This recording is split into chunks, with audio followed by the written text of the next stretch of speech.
Rain lashed the streets of Crestwood with unrelenting force, each drop striking the pavement like 1,000 tiny hammers. Inside the barely lit police station, Officer James Miller started as frantic footsteps echoed just beyond the door. No one should have been braving such a storm. He swung the door open to find Rex, his aging German Shepherd partner, drenched and shivering, but far more alert than the weather warranted. The dog's eyes burned with a desperate urgency, head swiveling toward the storm's inky darkness as though pulling James onward. Without hesitation, James grabbed his soggy jacket, heart thudding, and followed Rex into the roaring tempest. Never had he seen his partner so single-minded and alive. Rex plunged down the slick sidewalk, paws sending puddles, spraying like icy confetti. Every few steps he glanced back, as if to make sure James was still there, while James's soaked boots slid on the flood of rainwater. Memories of their early patrol days flickered through James's mind. Quieter nights, simpler calls. Tonight was nothing like that. Streetlights sputtered overhead, casting jagged shadows on shuttered shops and empty porches. Thunder growled overhead, but the only rhythm James heard was Rex's determined tapping and his own ragged breathing. What were they chasing? What danger lay ahead? After several blocks, Rex darted down an alley that swallowed them whole. The wind shrieked in James's ears as he pressed through the narrow corridor, the smell of rotting wood and dampness making his chest tighten. Loomed an abandoned house, its windows jagged like broken teeth, the front door hanging on a single rusted hinge. Rex planted himself at the threshold, stance rigid, ears pricked forward. James's pulse hammered as he stepped inside, the floorboards creaking complaints underfoot. Darkness enveloped the room, broken only by the occasional flash of lightning through shattered glass. In the far corner, a young woman cowered against the wall, limbs drawn close, hair plastered to her fevered face. In her trembling arms lay a tiny infant swaddled in a threadbare blanket, chest rising and falling in faint, hesitant breaths.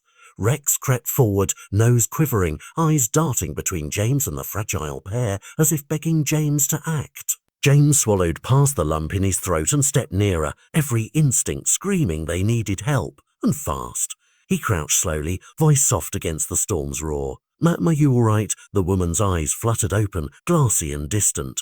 The baby let out the faintest whimper, as though the sound itself was wearing thin.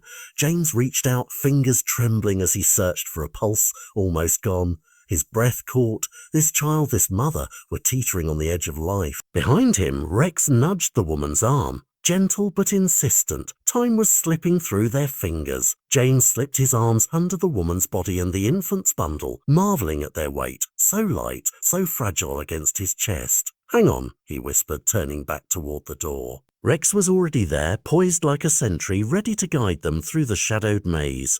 Rain pummeled them from all sides, but James only saw the baby's faint chest rise, the woman's shallow breaths. At the patrol car, lights flickering under the street lamp, James eased them into the back seat, wrapping his soaked jacket around both. Rex leapt into the front passenger side without waiting for orders, eyes never straying from James. Heart pounding, James slid behind the wheel.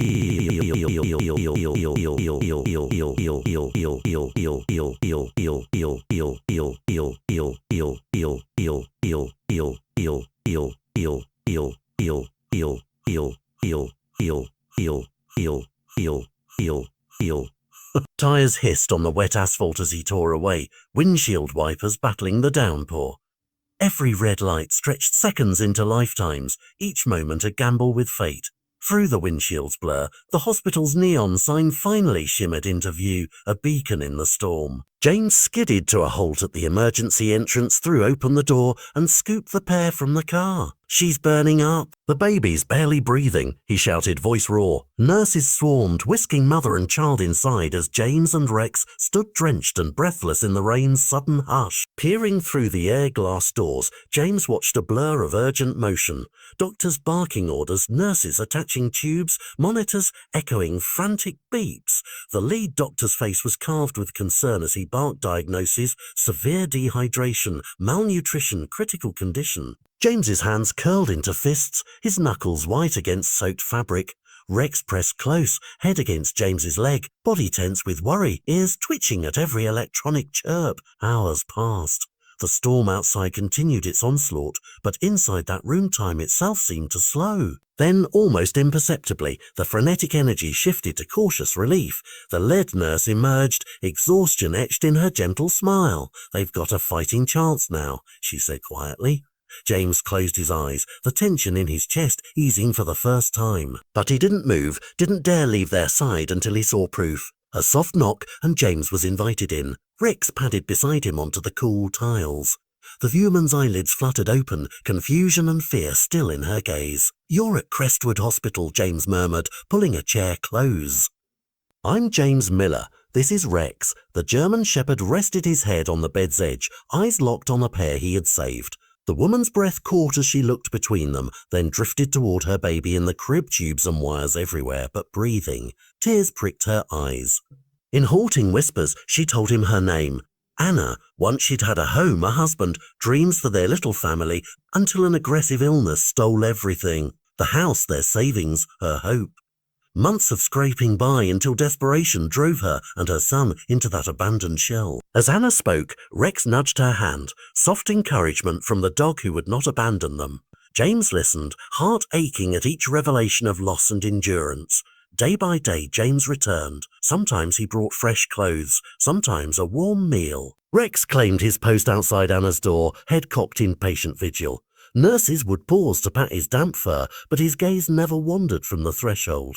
Anna watched them both, how Rex's ears pricked when she stirred, how he sniffed her baby's blanket before lying down in quiet guard. In those small rituals, she found comfort. One afternoon, James spoon-fed soup to the baby while Anna watched, voice trembling yet steady. "Why are you doing this?" she asked softly. James paused, spoon in mid-air. "Because no one should face the night alone," he said simply. Her tears fell, and neither needed more words. In that silent understanding grew a bond born of hardship, resilience, and unexpected compassion. Rex sighed contentedly at their feet, as if the world had righted itself. By week's end, Anna could sit unassisted. Her cheeks had colour, her eyes a little brighter. The corridor outside her room felt warmer, filled with the echo of baby coos and James's gentle laughter. She noticed how he held her son, how naturally he smiled at every gurgle. It was strange and comforting all at once. One afternoon, sunlight filtered weakly through the blinds, and Anna asked, "Why did you help us so much?" James looked at her, really looked, and answered, "I know what endless nights feel like. I know how loneliness weighs you down." She grasped her baby's hand, understanding more than words could capture. Rex lay beside the bed, calm and steady, as though he carried all their unspoken truths in his steady brown eyes. When discharge day dawned under clear skies and a gentle breeze, James waited by the entrance. Rex sat beside him, ears alert. Anna emerged, baby in arms, looking small but strong in the bright morning. James offered his arm. "I've arranged a temporary place for you, and a job lead," he said. Anna's lips trembled as she thanked him, glancing down at Rex, who nudged her leg in cheerful support. "You've already started," James replied. "You fought for your son. You're stronger than you think." They stood in peaceful silence, a trio united by more than chance. No grand promises were made, just the soft promise of loyalty, kindness, and second chances. Under that pale sunrise, they stepped forward together, strangers no longer but family, ready to turn the darkest nights into a new dawn of hope.